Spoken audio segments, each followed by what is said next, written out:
প্রিয় দর্শক মণ্ডলী, আজ আপনারা যে গল্পটি শুনবেন, গল্পের নাম জিনের বন্ধন। স্থান কুমিল্লা জেলার একটি গ্রাম, নাম চরবন্দ, সময় 2004 সাল। তাহলে গল্পটি শুরু করা যাক। চরবন্দ গ্রামের এক প্রান্তে ছিল পুরনো একটি দোতলা বাড়ি। বাড়িটির মালিক ছিলেন একজন বৃদ্ধ, হাজী আব্দুল খালেক। তিনি মারা যাওয়ার পর বাড়িটা খালি পড়েছিল বছর 10।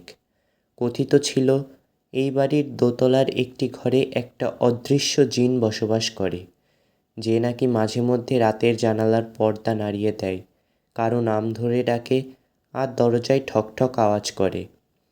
এই কাহিনীর মূল চরিত্র মাসুম, 19 বছর বয়সী এক ছাত্র।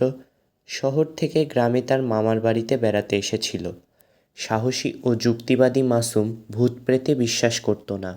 সে শুনে বলল, আমি ওই ঘরেই ঘুমাবো। মামা মামি অনেক বারণ করেও কিছু করতে পারল না। মাসুম রাতে একটা কোরআন শরীফ নিয়ে ঘরে ঢুকলো, দরজা বন্ধ করে দিল।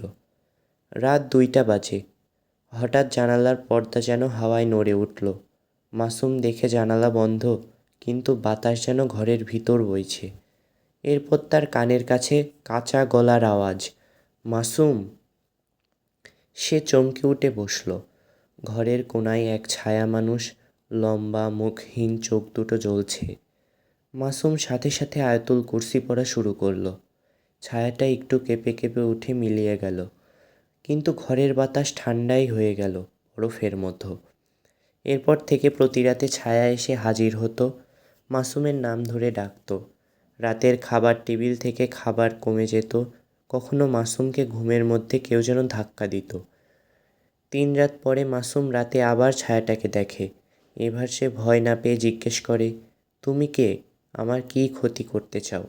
ছায়াটি উত্তর দেয়, আমি এই ঘরের অধিকারী। আমাকে যখন এখানে আটকে রাখা হয়েছিল, তখন আমিও একজন মানুষ ছিলাম। মাসুম হতবাক হয়ে যায়। জিনটি বলে, অনেক বছর আগে এক আলেম আমাকে ভুল জাদুর কারণে এই বাড়িতে বেঁধে ফেলেন।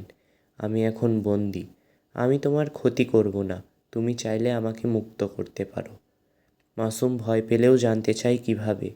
জিনটি বলে, 3 দিন ফজরের নামাজ পড়ে কোরআন থেকে সূরা জিন ও সূরা বাকারার কিছু আয়াত পড়ে ঘরে পানি ছিটিয়ে দাও। আল্লাহ চাইলে আমি মুক্তি পাব। মাসুম সাহস করে সেই কাজগুলো শুরু করে। 3য় দিন সকালে সে ঘরে পানি ছিটানোর সাথে সাথে একটি বিকট আওয়াজ হয়।